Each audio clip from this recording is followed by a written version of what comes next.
বিসমিল্লাহির রহমানির রহিম। আসসালামু আলাইকুম। আশা করি যে যেখান থেকে আমার ভিডিওটা দেখছেন সবাই অনেক ভালো আছেন, সুস্থ আছেন। আল্লাহের অশেষ রহমতে আমিও ভালো আছি।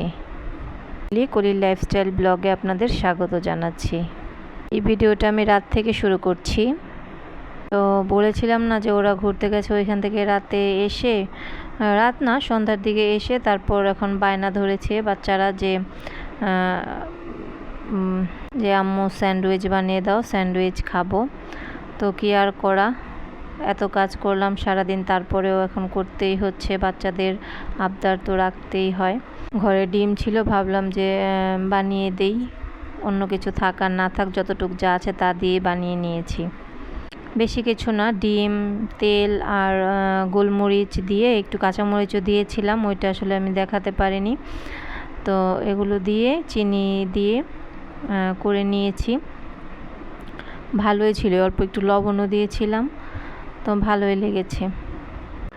বাসায় গাজর ছিল না, ক্যাপসিকাম ছিল, ওইটা দিয়েই করে দিয়েছি। এখন কি করব, চিকেন স্যান্ডউইচটা খেতে বেশি পছন্দ করে বা ভালো লাগে আমাদের সবারই, কিন্তু এখন এগ স্যান্ডউইচ করে দিব।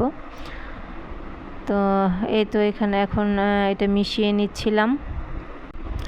এটা মেশাতে মেশাতে একটা ছোট্ট একটা অনুরোধ, প্লিজ ভিডিওটার এই পর্যন্ত যারা আপুরা, ভাইয়ারা, আন্টিরা আছেন, একটা লাইক, কমেন্ট, শেয়ার এবং সাবস্ক্রাইব করে দেবেন। প্লিজ একটা লাইক দিয়ে ভিডিওটা কন্টিনিউ করবেন। ভিডিওটা ভালো লাগলে পাশে থাকা বেল বাটনে প্রেস করে দেবেন। পরবর্তীতে আমি যে কোনো ভিডিও ছাড়া মাত্র আপনার কাছে নোটিফিকেশান পৌঁছে যাবে ইনশাল্লাহ। আপনার সময় মতো দেখে নিতে পারবেন। বাচ্চারা যেহেতু খাবে বলেছে, কিছু এটা নেই ওইটা নেই বলে কি করে দেব না? ঘরে যা আছে তা দিয়েই বাচ্চাদের আবদার রাখবো, খাইয়ে দিব ওদেরকে। এটাই তো, কেন করব না? যা আছে তাই দিয়ে যদি করতে পারি তাহলে তো স্মার্ট গৃহিণী, তাই না? এটাই তো একটা স্মার্ট গৃহিণীর লক্ষণ, যে ঘরে যা উপকরণ আছে তুমি তাই দিয়ে একটা কিছু করে নাও, আর খেতে খুবই ইয়াম্মি লাগবে, টেস্টি লাগবে। এটাই তো। যারা আমার ভিডিওটা সব সময় দেখছেন, সুন্দর সুন্দর কমেন্ট করছেন, তাদেরকে অনেক ধন্যবাদ। আপুরা, ভাইয়ারা, সবাইকে অনেক ধন্যবাদ। যারা ভিডিওটা দেখে যাচ্ছেন, আমাকে সহ্য করে যাচ্ছেন, কি আর বলবো। এখানে তো আমরা পর হয়েও আপন হয়ে গেছি একসাথে, যেহেতু এখানে কাজ করছি। তো এটা হচ্ছে সকালবেলা, আমি দুধ কলা মুড়ি খেয়ে নিচ্ছি। বাচ্চারা রাতের তরকারি ছিল, ওইটা দিয়ে খিচুড়ি রান্না করেছি সকালে, তো ওদেরকে খাইয়ে দিয়েছি। তো এগুলো আর আসলে শেয়ার করলাম না।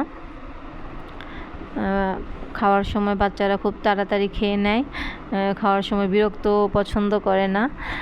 তা এখানে একদম অল্প তেলে আমি আমার জন্য আলাদা করে তেল মশলা তো খাই না, ওদের জন্য তো তেল দিয়ে রান্না করি। তো এখন যেহেতু আমি আবার আমার আগের রুটিনে ফিরে যাচ্ছি, তো আমি আমার নিজের জন্য এখানে একটু মাংস রান্না করে নিব।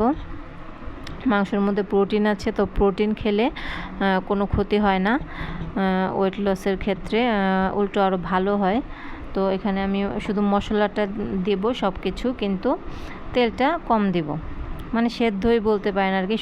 সবার নাও ভালো লাগতে পারে, কিন্তু খেতে খুবই মজা হয়। আসলে মশলাই তো মজা হয়, তাই না?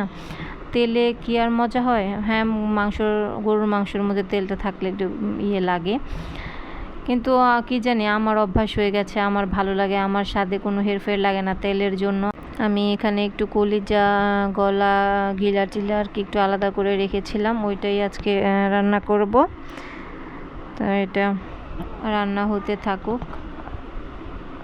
আচ্ছা, আমার অনেক আপুরা আছে যে আসে, কিন্তু ভিডিওটা দেখে কমেন্ট করে, কিন্তু সাবস্ক্রাইব করে না।